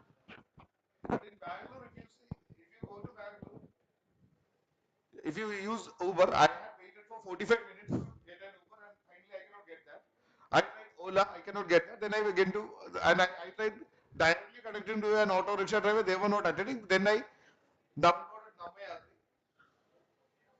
They came in in less than 5 minutes, and then the transaction was transparent because I can see the ended transaction happening on the Namayatri website. You can see like how many transactions. Can you take the Namayatri this thing? So that is a network that is created. Who created that trust? It is just because everyone started using Namayatri, all the drivers came on board. Namayatri, just take it. So it is open, and it is also open source, right? Yeah. And anybody can start building about it. So 3 crore completed trips. Okay, just go down. So this is all time and across all cities. So this is available in 7 cities, including Kochi. This is Yatri, but this is how it's gonna look. Yeah. This is essentially a trend line of how your transactions over time have picked up over the last year and a half, right? So, as of today, can you take into Bangalore what is happening? Yeah. So you can see like 1.18 lakh completed trips. Is it today? No, this is total. 1.2 lakh drivers. So today will be here. At the peak time. So 4,857 trips, and today, right? Total 85,000. It will go up to about 100,000 by end of day. This is completed trips, which means that over the day, some number of auto drivers have earned at least 1 crore in sum total. So that is happening in there just because there is a network, and there are auto drivers are coming and connecting to it, and people are compelled to use that because I cannot get the rickshaws or in other places because everyone is trusting it because transaction happens directly to the driver. We are after the travel, we are just paying the driver directly and it shows that what the amount is. There is no hiccups or anything. For example, Uber was mandating or deciding on what the payment is. If it is a rainy day, you will see higher price. If it is more like if your battery is low, that is in UK something happened like that they got banned because if your battery is low, they show Charge higher more. charge. So the centralized platform-based monopolies is getting broken by the movement that is created by open network, making transactions transparent and creating possibilities. It is saving cost for both consumers and the middleman who was taking 30% stake or something on that is not there, and the driver is earning much better than what he was getting before. So this would be Kochi today, right? 1,000 cab rides for 3,000 searches. So 1:3 is a fantastic research to completion ratio for any cab agency. Let me do something even more drastic. This is the dashboard that Honest uses, saying these are the transactions that have happened on Honest as of today from 20th Feb. So the start point is 20th Feb, but it started off way in back in January, right? 776 times somebody has tried to select an opportunity. An opportunity here could be a job or a scholarship or a learning experience, which is a content course, right? Out of which 172 applications have been submitted, and we'll probably have a 79% completion initiated ratio. So, and all of, I mean, 70 to 80% of this is assisted. Somebody is helping somebody else apply on behalf of somebody else. The beneficiary is absolutely lost to the person who's seeing it, but it's anyway the money or the job is getting transferred to the right beneficiaries.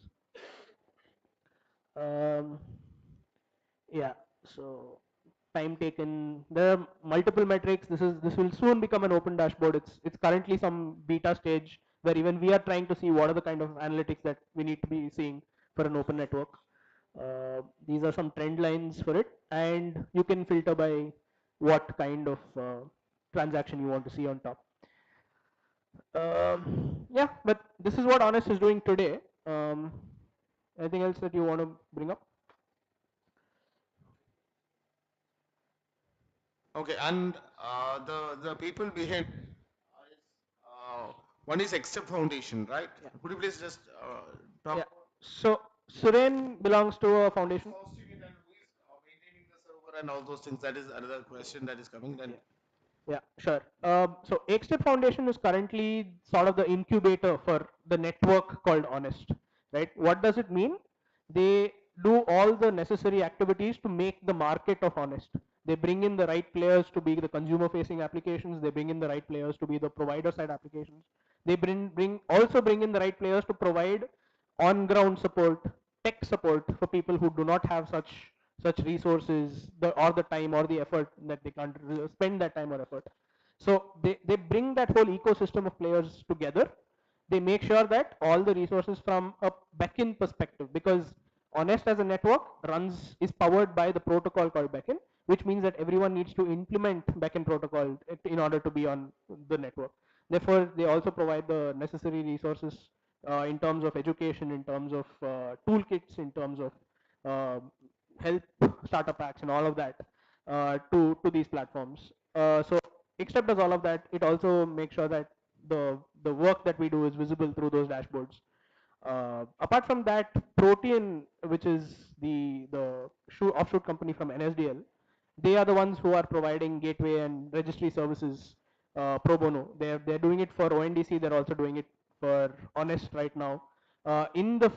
Basically, ONDC's eventual idea is that Honest will form one other part of a larger network called Open Network for Digital Commerce, right? Therefore, they are going to be the end home for Honest, but till then, EkStep will incubate it, make sure that it is on the growth path, it is stable, it has as many wide feature sets and providers and users as it can get before it eventually reaches ONDC.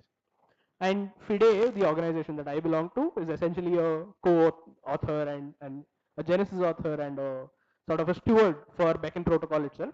We are not for profit. We essentially do pro bono consulting for all of these networks, ONDC, ONEST, UHI, UEI. We try and advocate the protocol as much as possible.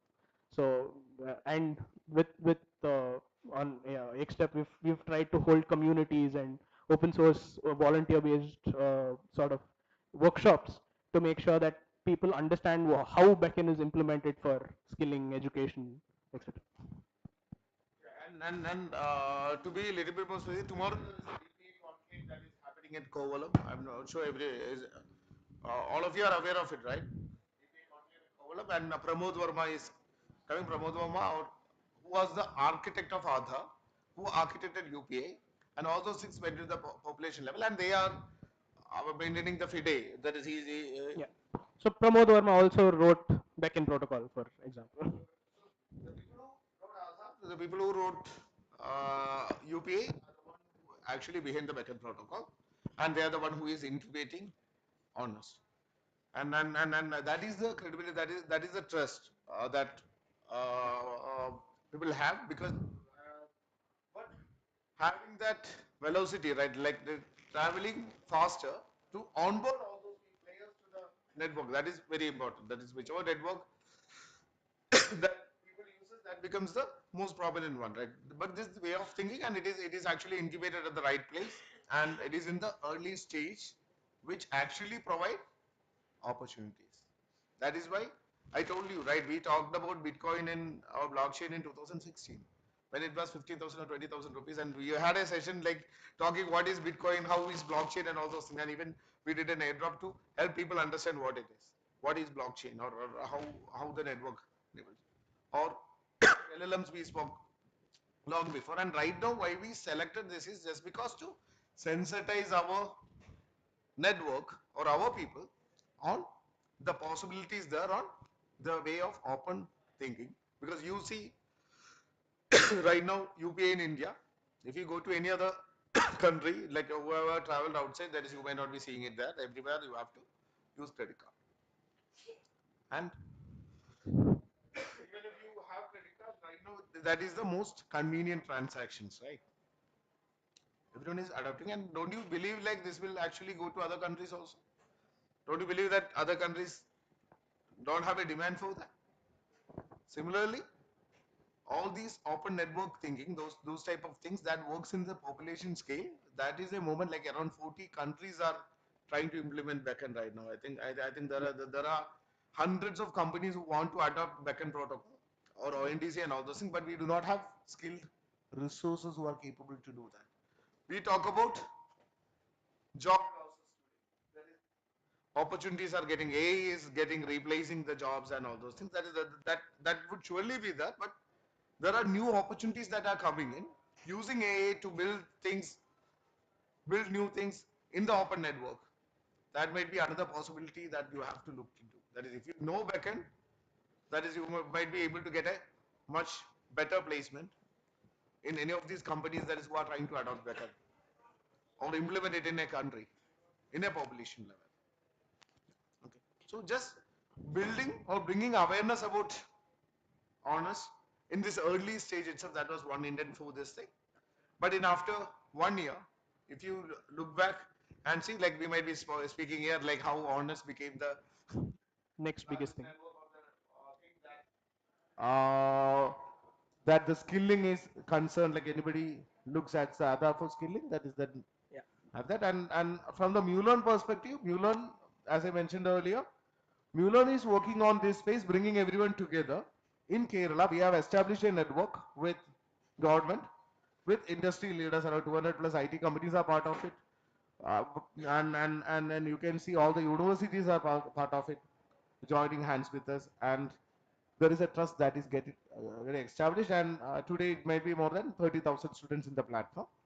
So there is a traction that happened, and a trust has been gained in mLearn here. Companies are coming there, and then their hiring is getting converted to mLearn because they are looking for karma points. So a digital identity is created for students, and there is a demand for that. But this is something that I created in Kerala with Kerala government, Kerala universities, right? Okay, industries in Kerala. So if it gets have to get to Tamil Nadu. Right now, that is we are working with ICT Tamil Nadu. That is we had an MOU with them. They want to take it to 15,000 colleges across the country.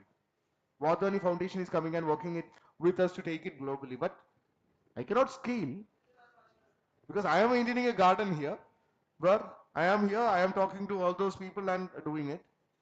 Instead, I should actually define what the schema is for mLearn, because mLearn works on the space where you get connected to the network of curated content. That is content, that is if there is a content there in A or web development course is available, but mLearn do not accept certificate to gain karma points. That is what you have to do. You have to have a proof of work. You have to go and build a website for a tea shop and make that they use it and share it and get the peer review and peer feedback. So the validation mechanism is stronger in mLearn, so that the trust is being gained by the companies to hire people who are in mLearn. Because if you learn something, you learn by doing it. Second one, mLearn provides a network where everything is freely accessible. So when they talk about scholarships, like there might be courses that have, but what we do here is anything that is new that is happening. For example, if you were here for TechBytes, you might have seen what is happening with Sora, what is happening with Aloha, all those things. Like the students today are capable of learning it by themselves. So we don't believe that there need to be a faculty there to deliver a course, and then all these things that comes new that need to be converted as a course and then completely trained and handheld, because these students today, that is, you know, like you study for the examination not from the learning from the classroom but the day before the examination, right? You learn by yourself. You are capable of learning so fast, and you are in the classroom for attendance just because you need a mandate of 75% attendance, and that is what mLearn was asking the universities. We see that, can we have a relaxation on attendance? Because whatever you are providing as the course for the 4 year there, that was created long before, and even we brought in Google for modifying the curriculum with AI, with Gemini and all those things. That is university, it is hard for them to adapt and implement it in the this thing.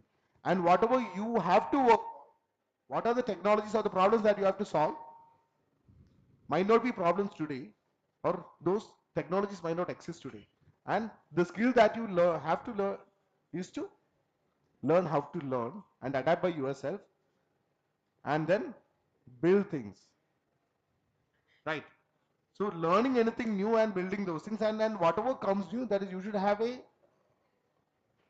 direction to adapt it by themselves. That is how we took backend, and our kids cracked it in 3 days and they built a network up. Okay. So November that is there is IFSAR available, that is you can go and that. Okay. So mLearn has provided and built that network. So right now what I am looking for is to work with ONEST and see like how can we scale. So that I have to define the schema. So and mLearn will be able to influence. You have the CEO, Chief Minister's IT fellow here, who, Vishnu here. He can also, like when the policy making happens, that is, we can influence in the policy making, because there are certain things that are doing right now in the education system. Everyone know that it is not right. The need has changed. It was kind of built long when memorization was important. When you want to learn something, you have to find a book or find a person to learn it. And knowledge was so scarce, so knowledge is being tested and memory is being tested. But we came through the era of Google, and right now on the ChatGPT, which actually synthesizes this knowledge for you. But still, that stable system is what you are put in. And people know that that is not right. But what is the alternative? And even if they change the syllabus, who will teach that? So that is what mLearn telling, like, nobody need to be teaching us. We will learn it by themselves.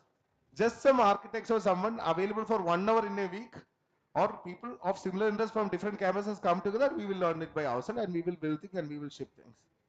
But give us some time, give us some relaxations on the attendance thing to write the examination. And last Bridge the Gap Symposium, we asked the VC for that, and the VC was, and then there was around 50-60 CEOs there. So VC was asking the CEOs, can companies stop asking for marks or CGPA to attend the interviews? Right?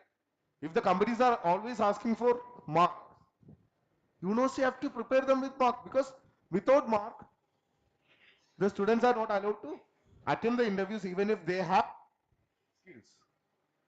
Then why should they build skills? So industry is also creating a problem, that is we have HR evolved people there.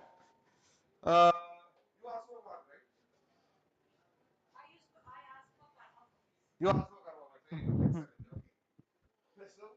Karma, she is from 60 Technologies, and she is leading the HR role. There is around 150 plus HRs, but they meet every month and learn and update. So HR has to change for the world to change. That is what, like, for all these things to change, HR has to change, and HR world, she is the one. Oh, Mithun is also there. Both of these people are the one who is responsible for us to help us. The company stop asking for marks as the cutoff for attending interviews. You ask for marks, that is fine. But if somebody has skills, allow them to attend the interview. That is the only ask that we have. And then the university is ready to take up the attendance thing, and you just pass the examinations. Like, you just pass the exam, but build the skills which are outside there, which are more relevant for you to work. Right.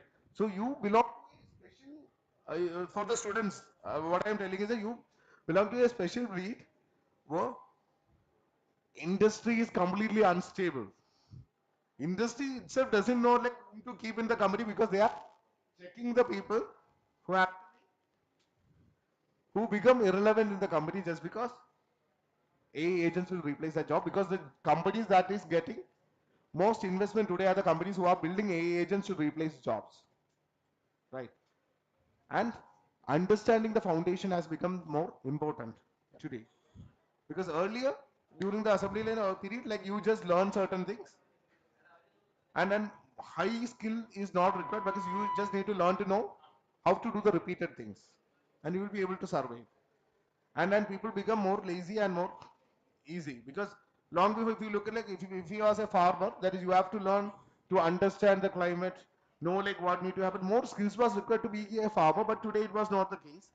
But tomorrow, all those things, anything that is repeated, getting replaced by automation or by robotics. So people are going to become irrelevant, and we are building the digital capital here by DPIs. The same time, we need human capital who are capable of doing that. Doing what? Doing what is required in the future, and you have to be preparing for that, right? So that is where networks like ONEST make everything possible, and it makes it collated and available for you in the open network. Scholarships are available for you in that network, and mLearn can be a learning experience provider. Like, certain courses are there. So whenever the courses are visible, like, if there is a proof of work linked to that, and peers can review and give feedback, then we can accept that. And karma points can be generated once they build it and publish in the network. Right. So all this network will act as the provider for mLearn with the courses. That is one thing that I am seeing, and then I just Definitely. like, we are getting to the Final, yeah. So I think perfect. So mLearn definitely starts off as a perfect provider of content, learning, and all of that, right? But it also has such a huge captive audience of seekers. You guys are seeking more than just content. You guys are seeking jobs. You guys are seeking mentors, and all of that could be sourced outside the network that mLearn provides today, right? mLearn has its own bubble. There could be other bubbles outside of mLearn which you can access through the open network, which is where I think the seeker side of mLearn becomes much more powerful. But I think that would be another positive and powerful utilization of the network. Obviously, jobs. The fact that mLearn is a pathway to jobs. If you have enough credibility built through the mLearn process, can you use that to prove to the employers on the network that you are able to satisfy the requirements as well. That's where I'll stop with anything honest. I've put up this one section on the slide just to show you that there is a learning path and a way that you all can contribute to Honest today. As entrepreneurs, you can start signing up and say, I want to be a part of Honest as a provider or a seeker platform, right? You either onboard people who want something, or you onboard providers who say, I have scholarships, I have jobs, I have learning content, etc. I have mentors. So either way, all of these guys would follow this learning path. As individual students and contributors, you can go and create small tools, understand backend protocols, create adapters, make them open source, let the other participants and other implementers on the network use these tools, because they don't have the time or the people or the honestly the money to be able to afford to do this themselves. You could go from beyond just a simple experience to a much more richer experience for both the provider side platforms and the customer side platforms. So this is where your students can start shipping out small pieces. It does not have to be complicated. You don't have to do end to end. You can do one small piece, and as long as someone at Honest finds it valuable, you'll definitely get your money's worth. Similarly, there is also a protocol contribution that is possible. If you do not want to work at the network level, you can come and contribute to the protocol saying, I think protocol can be enhanced in XYZ ways. There's a regular meetup that happens every month where people come up and say, these are my comments. Would you kindly try and include these comments into the protocol itself, therefore enhancing the value that the protocol provides. So all of these are possible areas for you guys to contribute. Take a look at all of these resources through Deepu. I will share all of the slides, the links, the dashboards that we have, and hope to see all of you guys in some form or the other to Honest. And we already have a backend open collective network here. A lot of people are learning backend here and implementing backend in mLearn. So if you want to learn and be part of the collective, is Michelle available? You might have seen Michelle, who was here, who actually completed +2 and working on. Is Michelle here? Yeah. So he leads the backend collective in Kerala, and what backend is working on is, right now the problem is there is not much content available for you to learn it. So backend is coming up with documentation, better documentations for understanding it. When I spoke to Sujit, he was telling me, I do not do documentation, let the community come and build the documentation. That is how a forest work. So let people come and learn it and do it. That is why mLearn is also supporting them on building the documentation for that.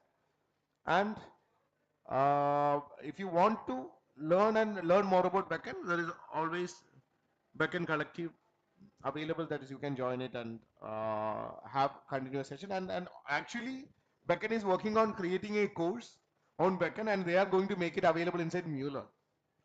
And we want to mLearnize it in a way like it is gamified, and there are challenges and karma points linked to that. Anyone who comes to mLearn, even if it is a professional or if it is an entrepreneur or a student, all are learners here, because lifelong learning is the new thing.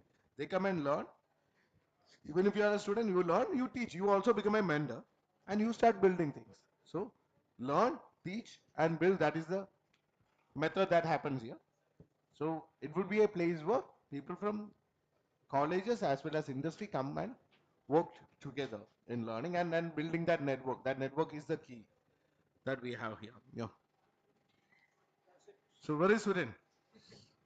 You are not showing Suren just because he is handsome. A lot of attention is going to Suren. Yeah. Hey Suren. Yeah, I'm here. Yeah. I turned off because of the What is happening light there? situations. What is happening? Okay. Suren, last thoughts? So tomorrow actually, at the DP conclave, like mLearn is taking a direction of digital public infrastructure. So we want to declare that, but I actually want the team of as well as FIDE to help us identify the schema, because when they design the most thought was most complex thing was defining what is the necessary things to have identity for a person. So what is the schema for that? So there are 3 layers. One is you have built the schema, and anybody can come and build the platforms about that. That is it is platform agnostic, technology agnostic. Anybody can build that. Just like HTTP is there is browsers. there is web servers. Anyway, all of them follow the same thing. Similarly, Aadhaar was one protocol, and right now you have honest Backend and all this. and all those things using backend as the protocol.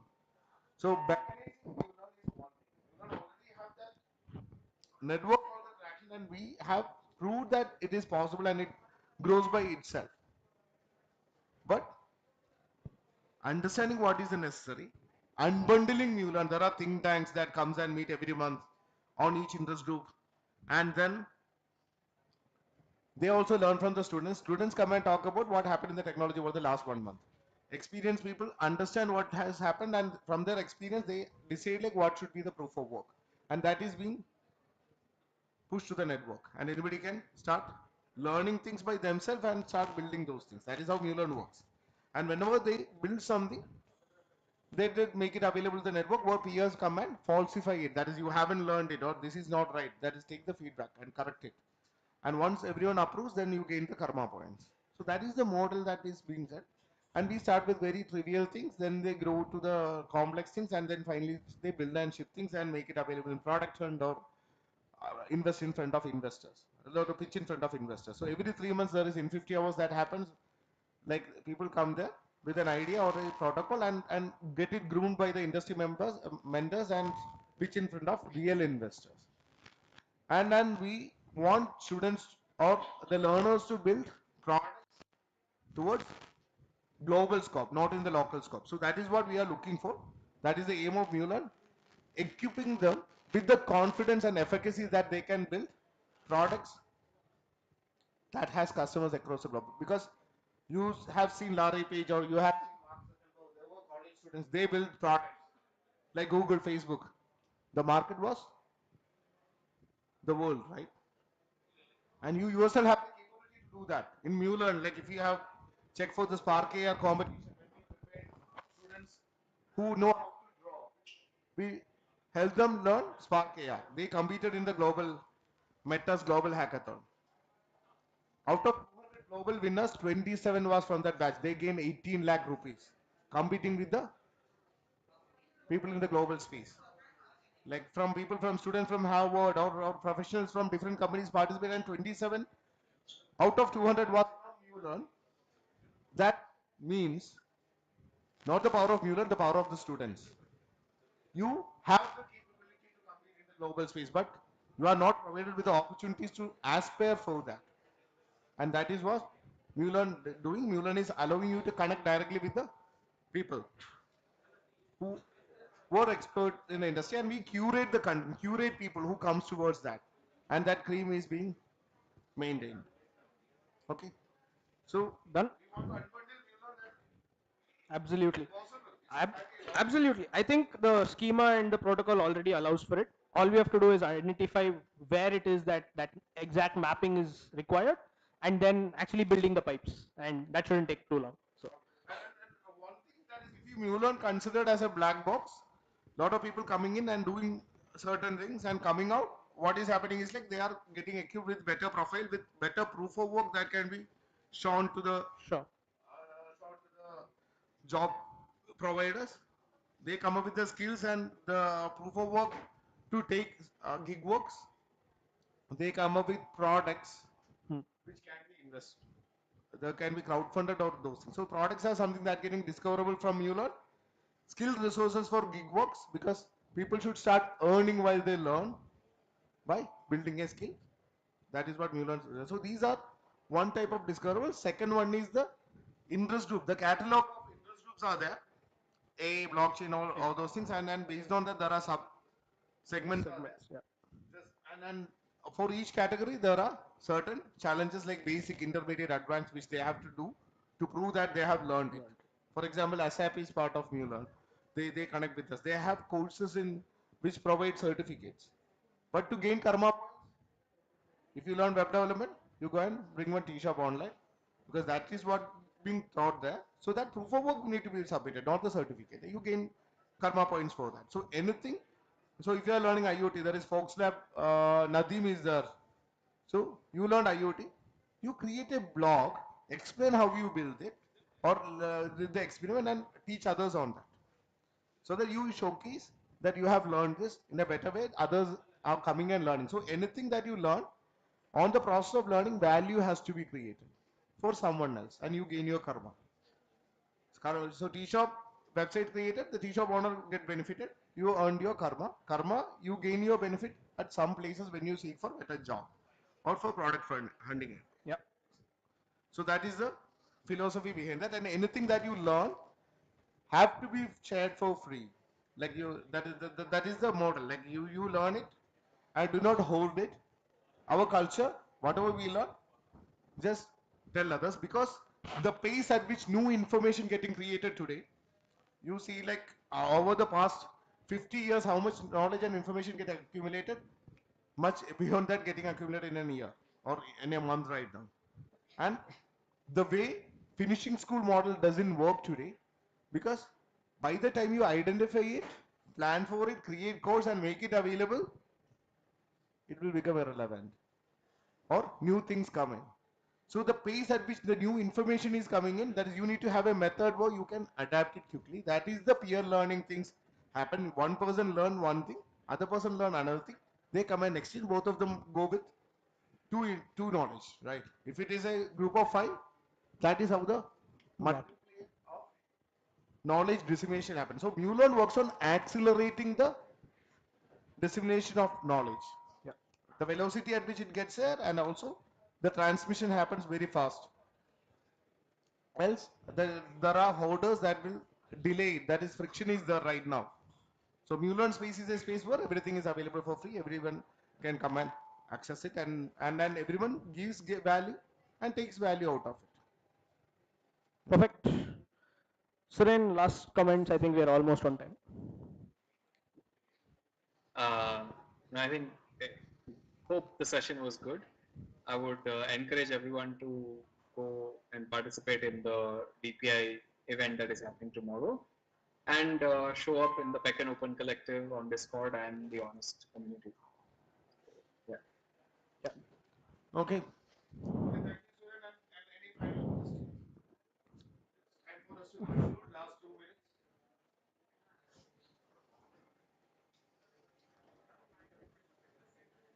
So any final question? So the aim of this session is just to let you know that there is something like this exists, and it will take time for you to understand and digest this thing, right? Yeah. That is fine. So like you can see, like, break the echo chambers. That is, we are always believe like we know everything, because whatever we know, that our friends know. Whatever our friends know, we also know. So we believe that we know everything, and we are on it. We are having a complete information. So we are actually in a confidence that we are super. You are power, and then at that stage, it is called unconscious incompetence. That is, you are unconsciously incompetent. You do not know that what you don't know. That is a safe space to be. But fireboarding is a space where you break your echo chambers. People like Suren or Bharath, they come here and tell like these type of things exist, and that is where you come to know like there are certain things exist but we do not know. You become consciously incompetent, and that is what triggers learning. The fireboard is just a place where you come here and break your echo chambers and become consciously incompetent. You will see like people who has been, you might be seeing that Fires there, that is for the past 10 years he has been here. He built an empire, he built a multi-billion-dollar company with multiple investments and all those things.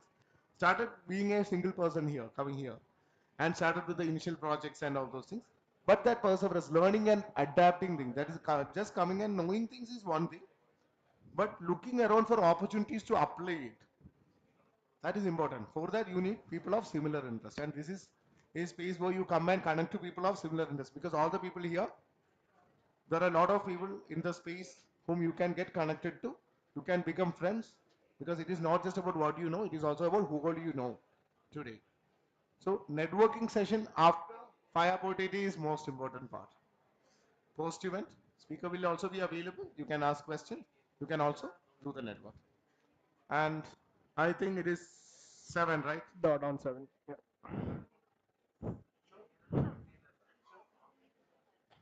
Okay, so let's wind up, and then I would like to invite Vinod to hand over a token of appreciation for Bharath, and as Suren is online, I will hand over it to Bharath. Yeah, yeah, yeah.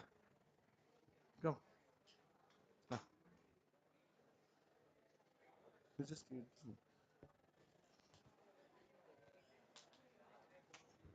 yeah.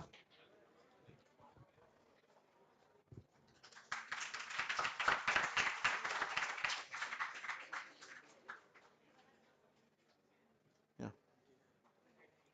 So Vinod is the committee.